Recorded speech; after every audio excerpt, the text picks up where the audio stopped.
भास्कराय नमः। हरे कृष्णा। आप सभी का दिन शुभ हो। प्रिय श्रोताओं, आज दिनांक है 18 दिसंबर, दिन है गुरुवार और आज है पौष मास के कृष्ण पक्ष की चतुर्दशी तिथि और आज मासिक शिवरात्रि भी है। चतुर्दशी तिथि कल सुबह शुक्रवार को 4:59 पर समाप्त होगी और आज ब्रह्मा मुहूर्त सुबह 5:30 से 6:18 तक रहेगा। सूर्योदय होगा सुबह 7:06 पर। सूर्यास्त होगा शाम 5:40 पर। आज भद्रा काल भी लगा हुआ है जो कि सुबह से लेकर दोपहर 3:47 तक रहेगा। भद्रा का वास स्वर्ग लोक में रहेगा और यह भद्रा पृथ्वी लोक पर अशुभ नहीं होगी। तो आज आप हर देवी की कथा और गजेंद्र मोक्ष की कथा आज की वीडियो में सुनिए। इस कहानी को सीता माता कहती थी और प्रभु श्री राम सुना करते थे। एक दिन श्री राम भगवान को किसी काम के लिए बाहर जाना पड़ा तो सीता माता कहने लगी कि भगवान, मेरा तो 12 वर्ष का नितनेम है। अब आप बाहर जाएंगे तो मैं अपनी कहानी किसे सुनाऊंगी। तब श्री राम ने कहा कि सीते, आप कुएं की पाल पर जाकर बैठ जाना और वहां पर जो भी औरतें पानी भरने आएंगी उन्हें अपनी कहानी सुना दिया करना। सीता माता कुएं की पाल पर जाकर बैठ गई। तभी एक स्त्री आई। उसने रेशम की जरी की साड़ी पहन रखी थी और सोने का घड़ा ले रखा था। सीता माता उसे देखकर कहने लगी, बहन, मेरा 12 वर्ष का नितनेम सुन लो। पर वह स्त्री बोली कि मैं तुम्हारा नितनेम सुनूंगी तो मुझे तो घर जाने में देर हो जाएगी और मेरी सास मुझसे झगड़ा करेगी।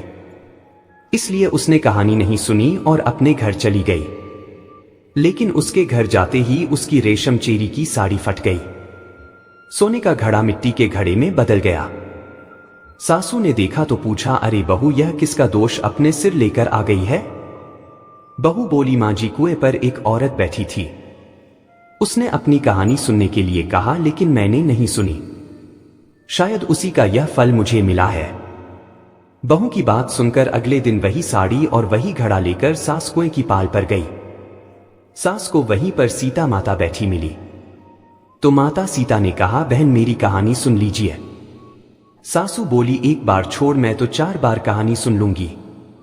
तब सीता माता बोली, राम आए, लक्ष्मण आए, देश के पुजारी आए, नितनेम का नेम लाए, आओ राम, बैठो राम, तपी रसोई जीमो राम, माखन मिश्री खाओ राम, दूध पताशा पियो राम, सूत के पलका मोठो राम, शाल दुशाला पोठो राम, शाल दुशाला ओढ़ो राम, जब बोलूं राम ही राम, राम सवारे सबके काम, खाली घर भंडार भरेंगे, सबका बीड़ा पार करेंगे, श्री राम जय जय राम। सासू बोली, बहन, कहानी तो बहुत अच्छी लगी। फिर कहानी सुनकर सासू घर चली गई और उसकी साड़ी फिर से रेशम जरी की बन गई। मिट्टी का घड़ा भी फिर वापस से सोने के घड़े में बदल गया। बहू ने देखा तो कहने लगी, सासू मां, आपने यह सब कैसे किया? सासू बोली, बहू, तू दोष लगाकर आई थी और मैं अब दोष उतार कर आ रही हूं। बहू ने पूछा कि मां जी, वह कुएं वाली स्त्री कौन है? सासू ने बताया कि वह तो सीता माता थी। वह पुराने से नया कर देती है, खाली घर में भंडार भर देती है। वह लक्ष्मी जी का वास घर में कर देती हैं और मनुष्य की जो भी इच्छा हो उसे पूर्ण कर देती है। बहू बोली, मां जी, फिर तो ऐसी कहानी मुझे भी सुना दो।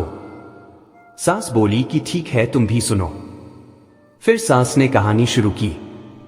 राम आए, लक्ष्मण आए, देश के पुजारी आए, नितनेम का नेम लाए, आओ राम, बैठो राम, तपी रसोई जीमो राम, माखन मिश्री खाओ राम, दूध बताशा पियो राम, सूत के पलका मोठो राम, शाल दुशाला पोठो राम, शाल दुशाला ओढ़ो राम, जब बोलूं राम ही राम, राम सवारे सबके काम, खाली घर भंडार भरेंगे, सबका बेड़ा पार करेंगे, बोलो श्री राम जय राम। कहानी सुनकर बहू बोली, मां जी, कहानी तो बहुत अच्छी है। सासू ने कहा, ठीक है, अब से हम इस कहानी को रोज किया करेंगे। अब सास बहू रोज सवेरे उठती, नहाती धोती और पूजा करने के बाद नितनेम की सीता माता की कहानी कहती। एक दिन की बात है, उनके यहाँ पड़ोस की एक औरत आई और बोली कि बहन, जरा सी आंच तो देना।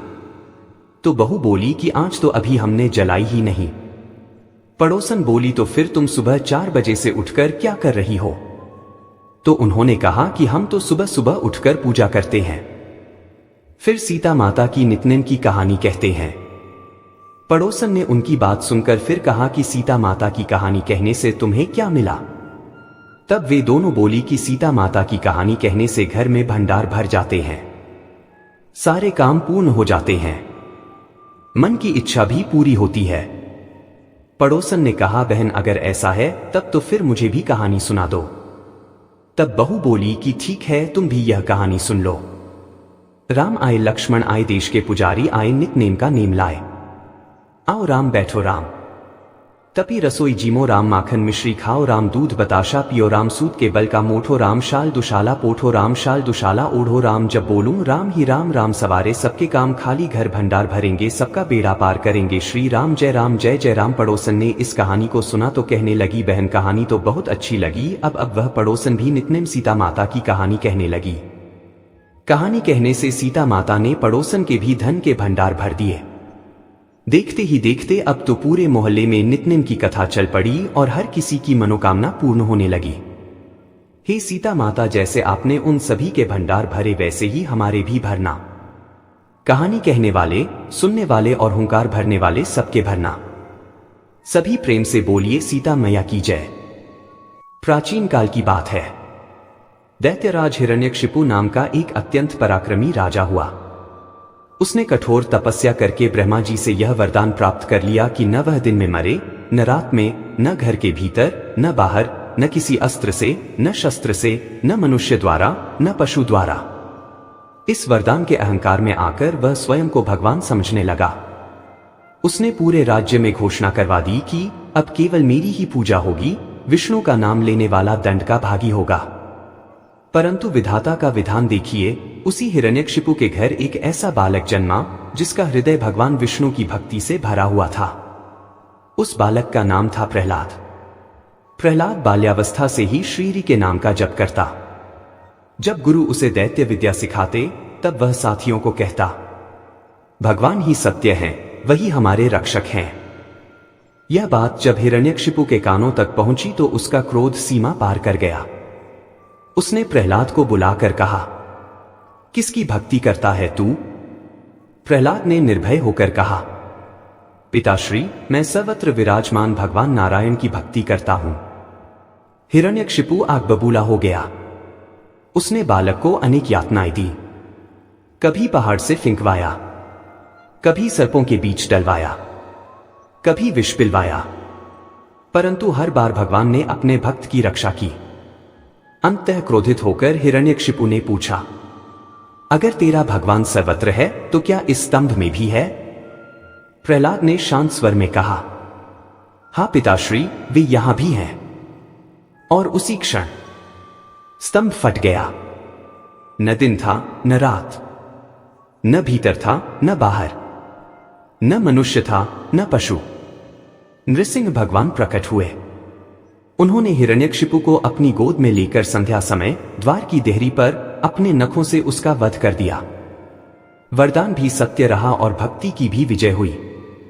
भगवान ने प्रहलाद को हृदय से लगाकर कहा, वत्स, तू मेरे लिए सिंहासन से भी अधिक प्रिय है। देवताओं ने पुष्प वर्षा की। आकाश से जय घोष हुआ, भक्ति की जय हो। कथा का संदेश। जब जीवन में कठिनाइयां आए, जब अपने ही विरोध में खड़े हो, जब अन्याय चारों ओर हो, तो भक्ति, धैर्य और विश्वास कभी मत छोड़ना।